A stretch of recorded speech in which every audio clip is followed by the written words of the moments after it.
لله وكفى وسلام على عباده الذين اصطفى أما بعد. حضرت مخول سے منقول ہے کہ وہ کہتے ہیں کہ ایک دن میرے پاس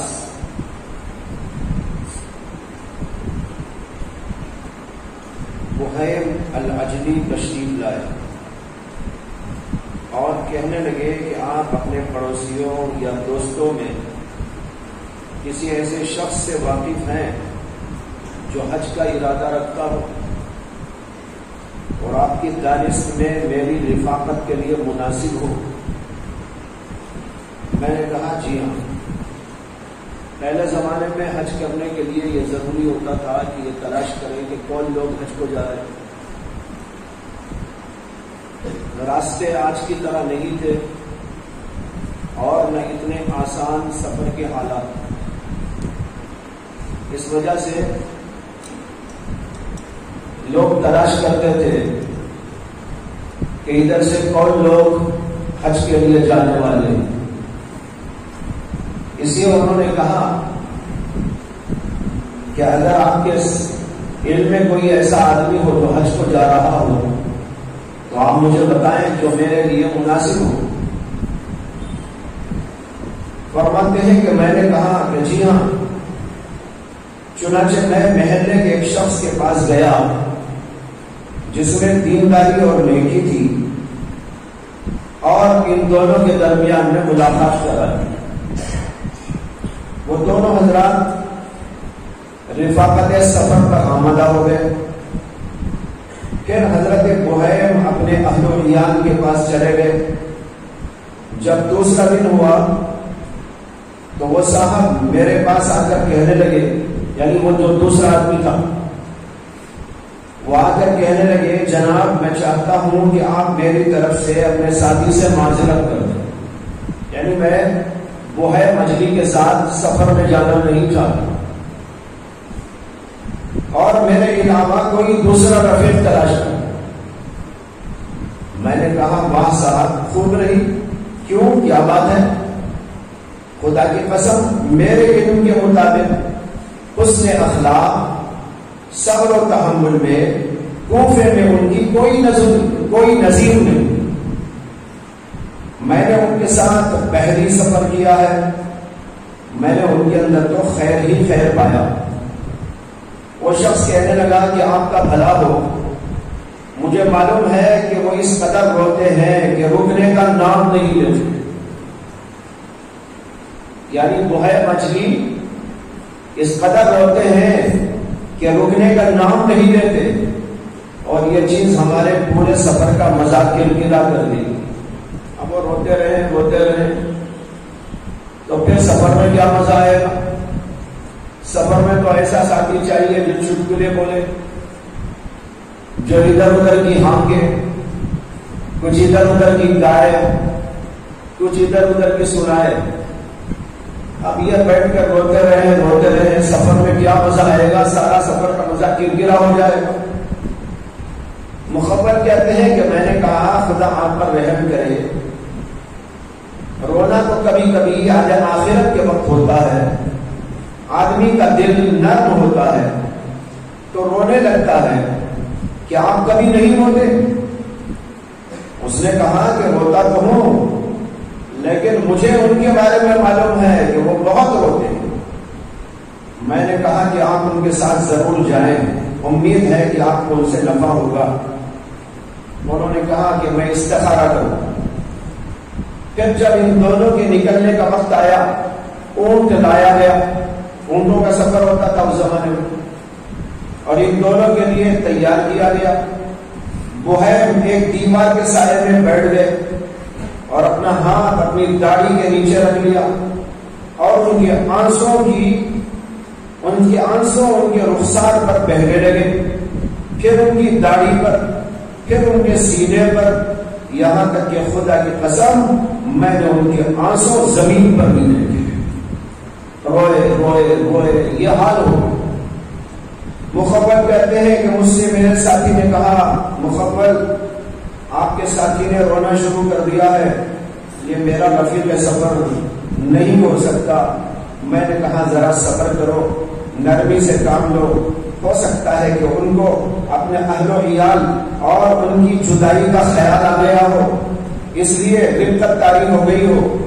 بحیر نے سنا تو کہا ارے بھائی خدا کی قسم ایسی کوئی بات نہیں ہے، بیوی بچے یاد آ کے نہیں ہو رہا ہوں، بات صرف یہ ہے کہ اس سفر سے مجھے سفر آخرت کی یاد آ گئی، اس سفر سے مجھے سفر آخرت کی یاد آ گئی۔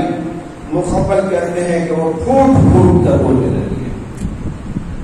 اہل اللہ کا حال یہی ہوتا تھا، وہ چھوٹی چھوٹی باتوں سے آخرت کو یاد کر لیتے، آخرت کے احوال کو یاد آ جاتے، رونے لگتے تھے۔ جیسے کہ اس سے پہلے بھی ایک مجلس کے اندر آپ کو حضرت عبداللہ بن مبارک کا حال بتایا گیا تھا، چراغ نہیں تھا، اندھیرا چھا گیا، قبر کی یاد آ گئی اور رونے بیٹھ گئے۔ اس طرح بے شمار واقعات ہیں بزرگوں کے، ان کے احوال ہیں کہ انہوں نے مختلف باتوں کو دیکھ کر سن کر آخرت کی طلب اور فکر میں رونا شروع کر دیا۔ ایک واقعہ یاد آ گیا، آپ نے نام سنا ہوگا حضرت علی ابن الحسین رضی اللہ تعالی عنہ کا، جن کا لقب ہے حضرت زین العابدین۔ یہ حضرت حسین رضی اللہ تعالی عنہ کے صاحبزادے ہیں۔ حسین کے والد علی اور حسین کے بیٹے بھی علی ابن الحسین ابن علی، ایسا ان کا نام ہے۔ حضرت علی کے بیٹے حسین رضی اللہ عنہ کے بیٹے، ان کا نام علی اور ان کا لقب تھا حضرت زین العابدین۔ بہت بڑے عالم تھے، بہت بڑے فاضل تھے، اسی کے ساتھ بہت بڑے اللہ والے، فکر آخرت میں لاجواب تھے، بے نظیر تھے۔ ایک بار وہ ایک گھر میں تھے اور نماز پڑھ رہے تھے، نماز پڑھتے پڑھتے سجدے کی حالت میں تھے کہ اتفاق سے اس گھر میں ایک جگہ آگ لگ گئی، کوئی حادثہ پیش آ گیا۔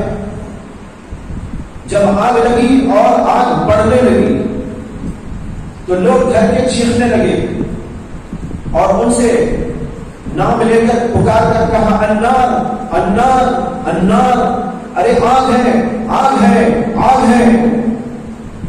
لیکن ان کا حال یہ ہے کہ وہ مسلسل سجدے کی حالت میں، سر تک نہیں ہو ہے۔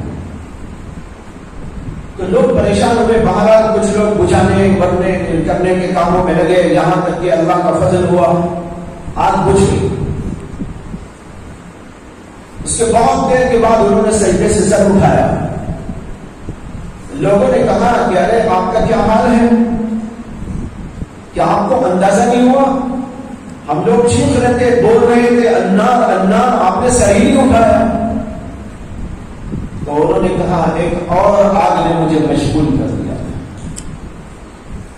ایک اور آگ نے مجھے مشغول کر دیا تھا۔ وہ کیا؟ یعنی آخرت کی آگ۔ آخرت کی آگ نے مجھے اپنی طرف ایسا مشغول کیا کہ مجھے اس کا دھیان نہیں۔ یہ حال ہوتا تھا ان لوگوں۔ ایک بزرگ کے بارے میں لکھا ہے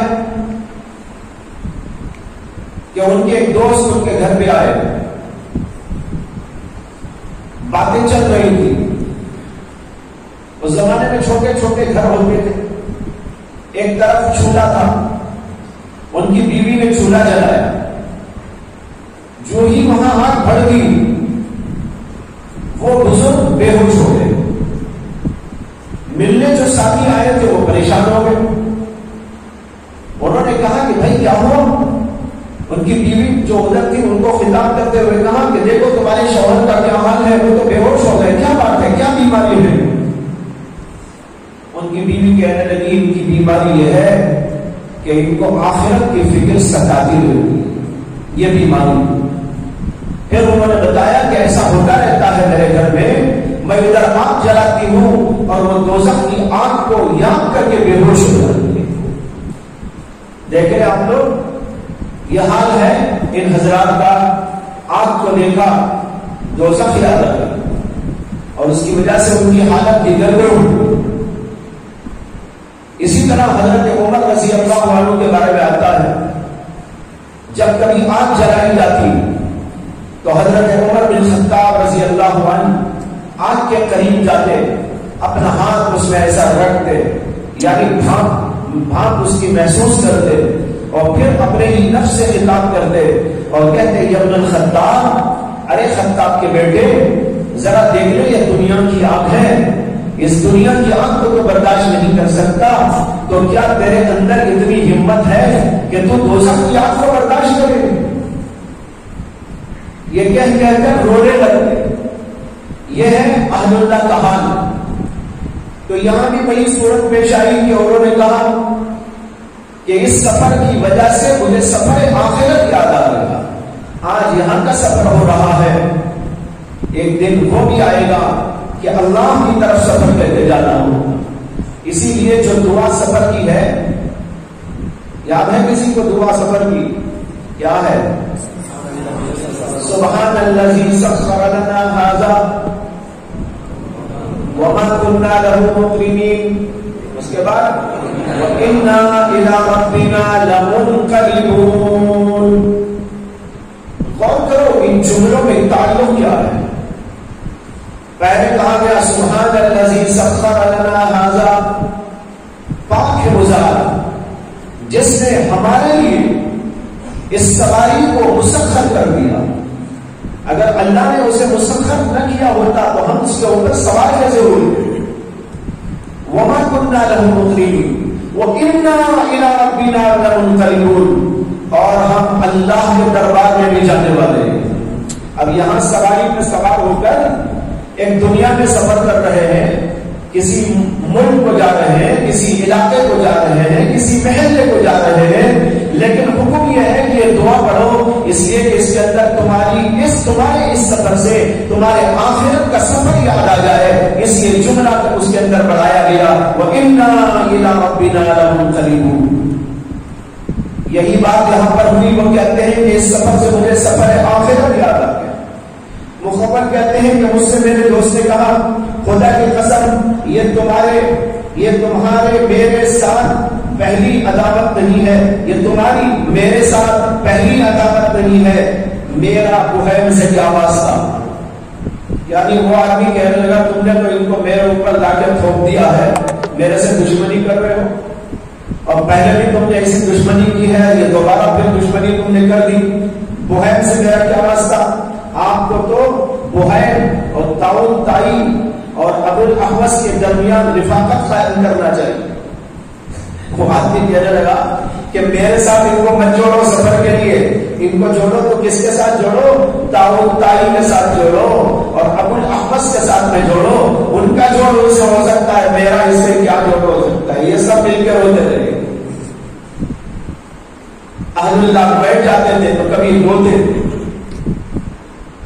غالباً میں نے پہلے سنایا تھا کہ حضرت عمر بن عبدالعزیز رحمۃ اللہ علیہ کے یہاں روزانہ فقہا کا اجتماع ہوتا تھا، حضرات فقہا علماء جڑتے تھے، اور وہاں تذکرہ صرف موت کا، آخرت کا، آخرت کا ہوا کرتا تھا، اس کے علاوہ کوئی تذکرہ نہیں، اور پھر اس کے بعد سب مل کر ہوتے رہتے۔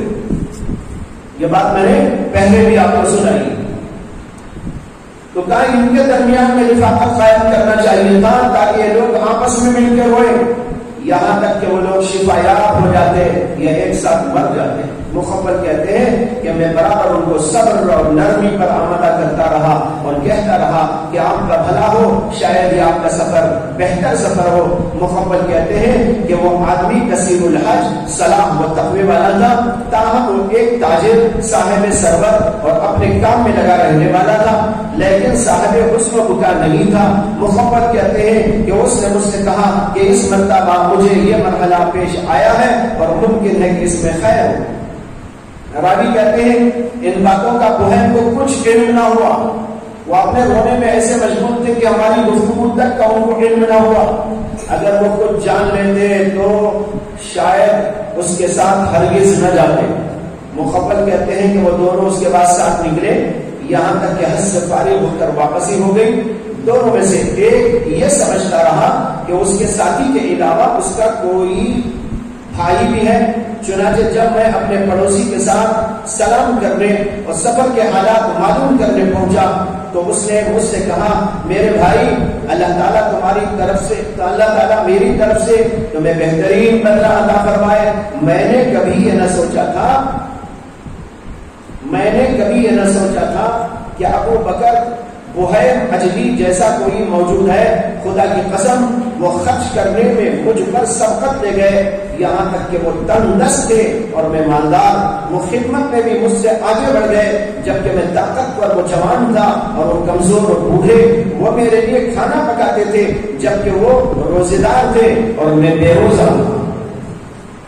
رونے کے وقت تو رویا لیکن جب دوسرا موقع آیا تو دوسری خدمت بھی کرنے لگی. جوان کی خدمت بوڑھے کرنے لگے, پیسہ بھی خرچ کرنے لگے.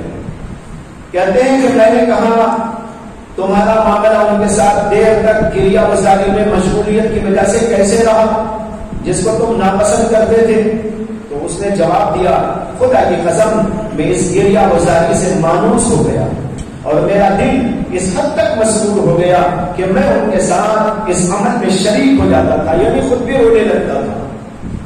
سفر کے دوران اس کی وجہ سے دیگر رفقا تکلیف محسوس کرتے تھے. بخدا پھر وہ لوگ بھی اس سے ایسے مانوس ہو گئے کہ جب وہ لوگ ہمیں گریہ وزاری کرتے دیکھتے وہ لوگ بھی رونے لگتے اور آپس میں کہتے وہ کون سی چیز ہے جس نے ان کو ہم سے زیادہ رلانے والا بنا دیا, حالانکہ انجام سب کا ایک ہے. اتنا کہہ کر وہ بھی رونے لگتے. یہ واقعہ عبرت کا واقعہ ہے. ہم کو بھی آپ کو بھی سوچتے رہنا ہے, اپنے حالات کا جائزہ اور آنے والے احوال کا جائزہ. اللہ تبارک و تعالی ہم سب کو خیر اور عافیت اور بھلائی مقدر فرمائے. وآخر دعوانا